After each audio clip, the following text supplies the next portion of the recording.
we will discuss the Avogadro hypothesis. It is also called a law or principle. Avogadro hypothesis, सबसे पहले आपको आपके पास जो लॉ आया था, फिफ्थ लॉ था, law of a chemical combination, जो क्या था, Gay Lussac law. According to Gay Lussac law, उसने क्या बोला था कि gaseous always combine in a ratio of a definite volume. Gay Lussac law आप कर चुके हो। फिफ्थ लॉ था law of a chemical combination का, उसने क्या बोला था कि गैसियस हमेशा वॉल्यूम की एक सिंपलेस्ट रेशो में आपस में कंबाइन करते हैं।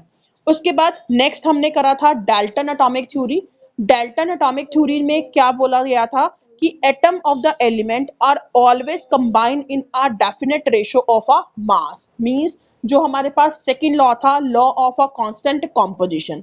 तो डाल्टन ने अपना ये वाला कॉन्सेप्ट दिया, गे लुजाइक ने अपना ये वाला कॉन्सेप्ट दिया। उसके बाद एक नया साइंटिस्ट आया था, दैट इज अ बर्जिलस। बर्जिलस ने इन दोनों कॉन्सेप्ट को कंबाइन करने की कोशिश करी। तो बर्जिलस कंबाइन दीज टू कॉन्सेप्ट और उसने अपनी एक नई हाइपोथेसिस दी, जिसको उसी के नाम से बोला गया बर्जिलस हाइपोथेसिस। और वो बर्जिलस हाइपोथेसिस क्या थी? Under similar condition of a temperature and pressure, अगर टेम्परेचर और प्रेशर की कंडीशन सेम है, हम उनको चेंज नहीं करते, तो गैसियस का जितना भी वॉल्यूम होगा उनमें इक्वल नंबर ऑफ एटम होंगे। क्या हुआ इसका मतलब? जैसे लेट सपोज हमारे पास टू गैसेस है, मैंने कहा एक हाइड्रोजन की गैस है, इसका वॉल्यूम क्या है? 1। सेकेंड है नाइट्रोजन गैस, इसका वॉल्यूम भी क्या है? 1। दोनों की मैंने कंडीशन सेम ली, मैंने कहा कि दोनों के लिए जो टेम्परेचर है वो 25 डिग्री सेल्सियस है and the pressure is 1 atmosphere.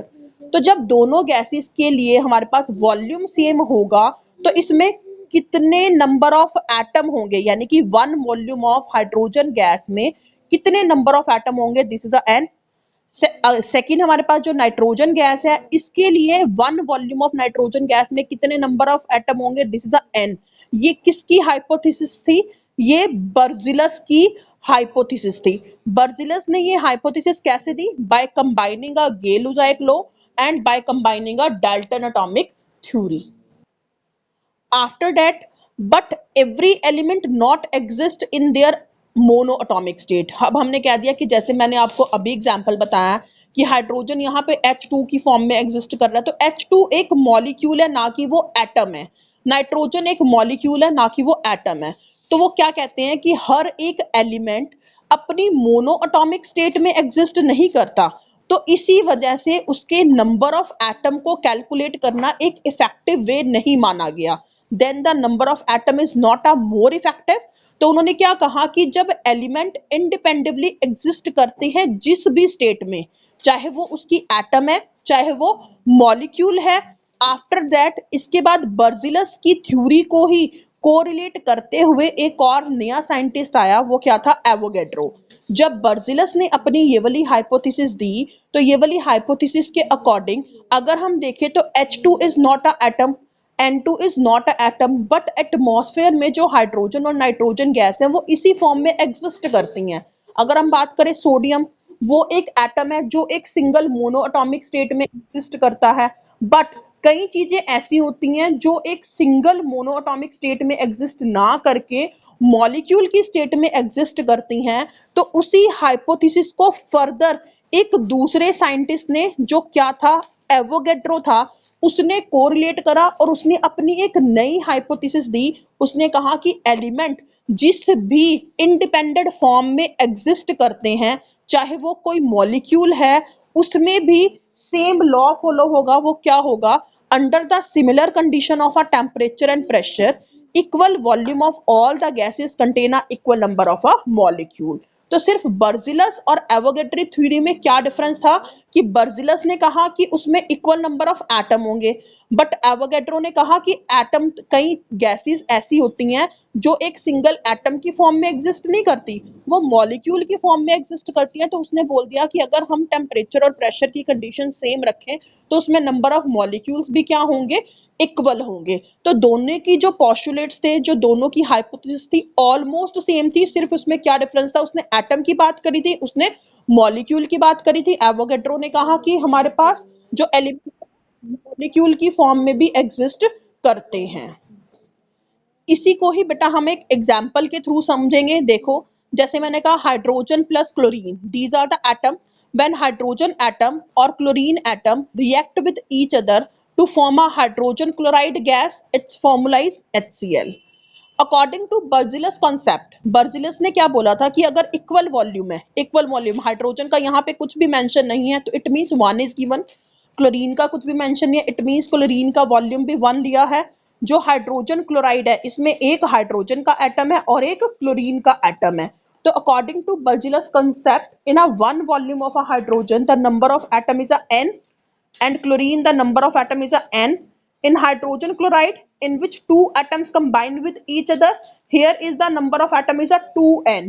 It exists in the form of a compound. जब हम इस इक्वेशन को 2n से डिवाइड करते हैं, देखो n को मैंने 2n से डिवाइड किया तो n से n कट जाएगा तो क्या रह जाएगा, हाफ एटम। ऐसे इसको भी 2n से डिवाइड करा तो n से n कट गया तो क्या रह गया 1/2 एटम। इसको भी अगर मैं यहाँ पर 2n को 2n से डिवाइड करती हूँ तो 2n से 2n कट गया तो क्या रह गया 1 कंपाउंड।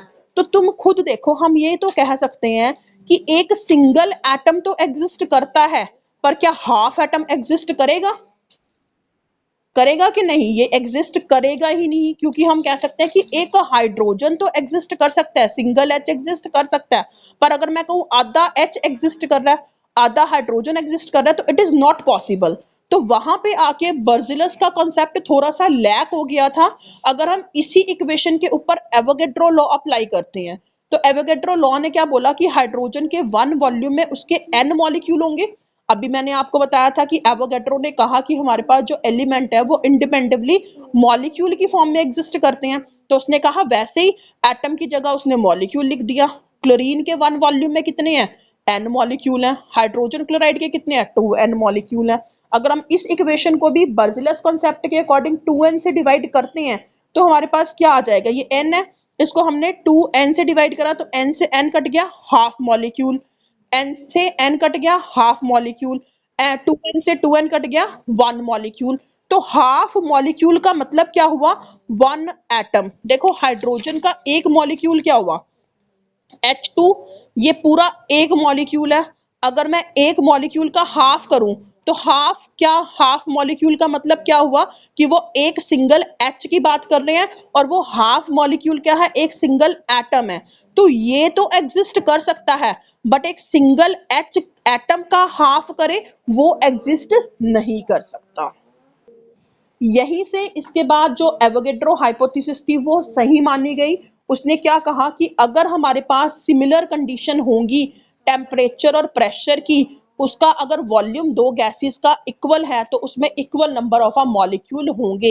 यहाँ से बर्जिलस की हाइपोथेसिस को डिस्कार्ड कर दिया गया और एवोगेड्रो हाइपोथेसिस को मानना शुरू कर दिया, और जो अभी तक भी हम मानते हैं। इसके बाद नेक्स्ट हमारे पास है application of a Avogadro law.